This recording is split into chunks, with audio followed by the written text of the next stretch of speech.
Perkenalkan, nama saya Martina Pascalina Rombrawer. Di sini kami dari kelompok PIAK akan membahas tentang negara Argentina. Mengenal tentang negara Argentina, Argentina adalah negara terbesar kedua di Amerika Selatan dan terbesar ke-8 di dunia. Fakta utama Argentina, beribu kota di Buenos Aires dan bahasa resmi yang digunakan Argentina adalah bahasa Spanyol dan mata uangnya peso Argentina.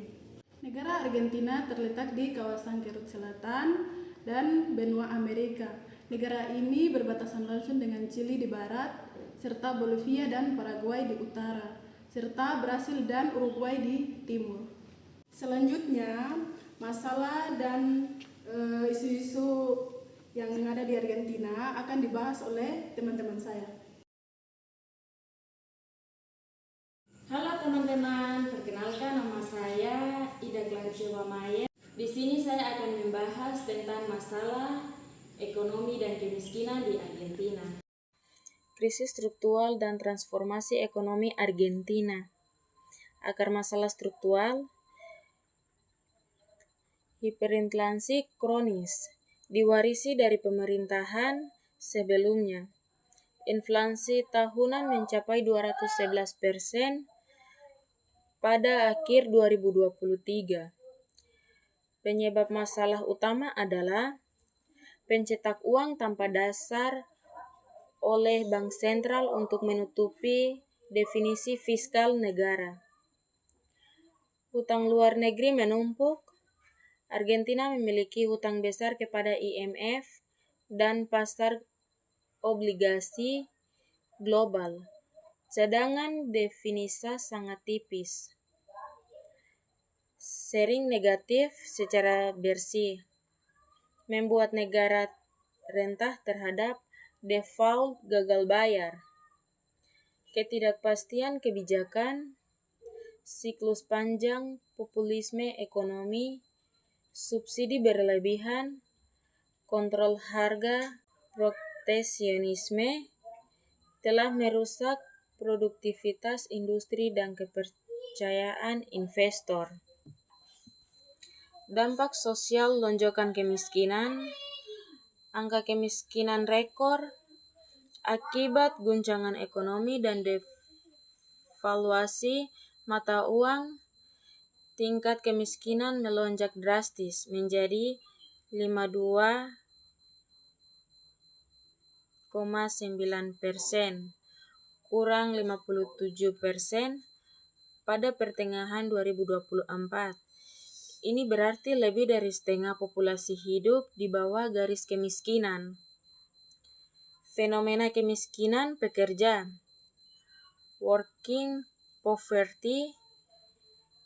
Banyak orang yang memiliki pekerjaan formal pun tidak mampu memenuhi kebutuhan dasar karena upah real mereka tergerus inflasi yang lebih cepat daripada kenaikan gaji.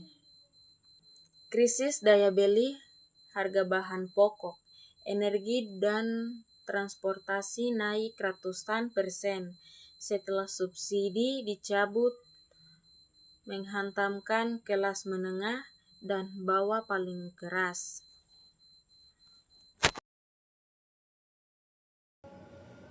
Halo teman-teman, perkenalkan saya Syeda Saflimbolo. Di sini saya akan menjelaskan tentang krisis yang menyebabkan gejolak dan penolakan kebijakan. Ini terjadi ketika pemerintah mengeluarkan kebijakan yang kontroversial yang dirasa semakin memberatkan masyarakat. Bagaimana ini bisa terjadi? Penyebab utama penolakan ini terjadi karena kebijakan yang dibuat dianggap tidak memihak ke rakyat kecil. Jadi kebijakan ini dibuat hanya sebagian perkotaan saja,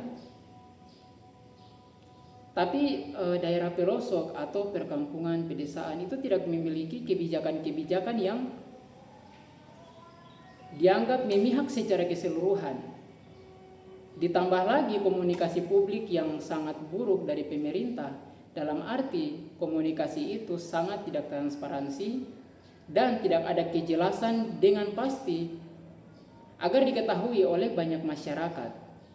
Nah, krisis biaya hidup yang memicu keresahan ini. Jadi krisis biaya hidup itu memicu keresahan ini sehingga membangkitkan banyak dampak-dampak negatif yang terjadi di dalam negara Argentina. Jadi, jika teman-teman ingin mendengarkan sebagian penjelasan tentang dampak yang dirasakan masyarakat di Argentina, maka itu akan dijelaskan oleh teman saya berikut ini. Halo teman-teman, perkenalkan saya Yudhilina Rumere. Di sini saya akan membahas tentang dampak yang dirasakan oleh masyarakat Argentina. Dampak yang dirasakan oleh masyarakat Argentina seperti kesulitan dan berat akibat krisis ekonomi dan inflasi. Kebijakan penghemat ekstrim menyebabkan penurunan daya beli drastis dan lonjakan angka kemiskinan serta pemangkasan anggaran untuk layanan publik seperti kesehatan, transportasi untuk bertahan hidup. Banyak warga terpaksa mengendalikan dapur umum atau mencari makanan sisi di tempat sampah. Terjadinya kenaikan harga barang, tidak hanya itu teman-teman, tapi terjadi juga pengangguran. Dari setengah populasi terjerumus di bawah garis kemiskinan. Kenapa? Akibat dari inflasi tersebut. Kondisi ini memaksa beberapa kalangan kelas menaikkan ke bawah untuk memutar aset atau melakukan barter. Setiap pegangnya mengerus tabungan warga. Ini menjadi salah satu masalah yang sangat besar bagi masyarakat Argentina, terutama di kalangan bawahan, karena mereka tidak bisa untuk memenuhi kebutuhan hidup setiap hari akibat dari inflasi tersebut. Itu teman-teman, terjadi pengangguran di Argentina, tetapi juga pemotongan layanan publik seperti pengurangan anggaran negara yang drastis berdampak pada fasilitas umum. Seperti apa teman-teman? Seperti kesehatan, dapur umum, dan sistem transportasi umum yang memicu berbagai aksi protes kepada publik atau kepada pemerintah. Dari pembahasan yang sudah saya bahas tadi, kesimpulannya akan dibahas lanjut oleh rekan saya.